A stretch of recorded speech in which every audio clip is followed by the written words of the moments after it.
اللهم وسع أرزاقنا وبارك لنا في أموالنا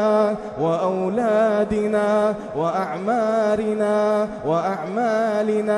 وذرياتنا يا ذا الجلال والإكرام۔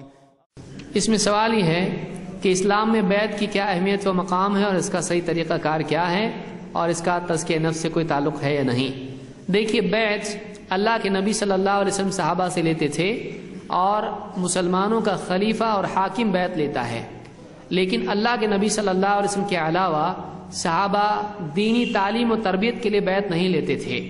کہ پیر مرشدی کی بیعت جو ہوتی ہے اس کا اسلام میں کوئی مقام نہیں ہے کہ فلاں کو پیر بنایا جائے، پیر صاحب کھڑے ہو بولے تو کھڑے ہو گئے، بیٹھو بولے تو بیٹھ گئے، ان کی بیویاں بھی آ کے ان کے پاؤں دبا رہی ہیں اور پیر صاحب کے پاؤں بھی چوم رہے ہیں، پاؤں دھو کے پی رہے ہیں، اور پیر صاحب کہہ رہے ہیں کہ تم لوگ نماز نہ پڑھو تو نہیں بھی پڑھ رہے ہیں، پڑھو بولے تو پڑھ رہے ہیں، اور پیر صاحب کہیں کہ تجارت مت کرو تو نہیں بھی کر رہے ہیں۔ اسلام میں اس طرح کی غلامی نہیں ہے۔ اسلام میں یہ ہے کہ ایک عالم ہے، اس سے دین کے مسائل پوچھے جائیں اور عمل کیا جائے، لیکن یہ چیز جو پیری مریدی ہے، جیسے کہا جاتا ہے کہ پیر کے ہاتھ میں مرید ایسا ہوتا ہے جیسے نہلانے والے کے ہاتھ میں جنازہ ہوتا ہے،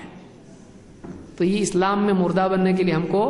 نہیں کہا گیا ہے۔ اللہ رب العالمین نے اتنا پیارا دین دیا ہے کہ ایک بڑا عالم بھی اگر غلطی کرتا ہے تو ایک عام آدمی اس کو سمجھا سکتا ہے۔ اسلام میں اس طرح کی کوئی بات نہیں ہے کہ ایک آدمی کسی کی پیری مریدی کرے۔ البتہ کسی معلم کو انتخاب کر کے کہ کوئی اچھے عالم ہیں، اللہ والے کوئی ہیں، آدمی ان کے پاس اٹھے بیٹھے، ان سے دین سیکھے، ان سے نصیحت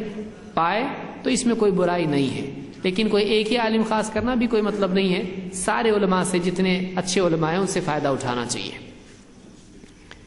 تو مسلمانوں سے، یعنی ایک حاکم مسلمانوں کا ہے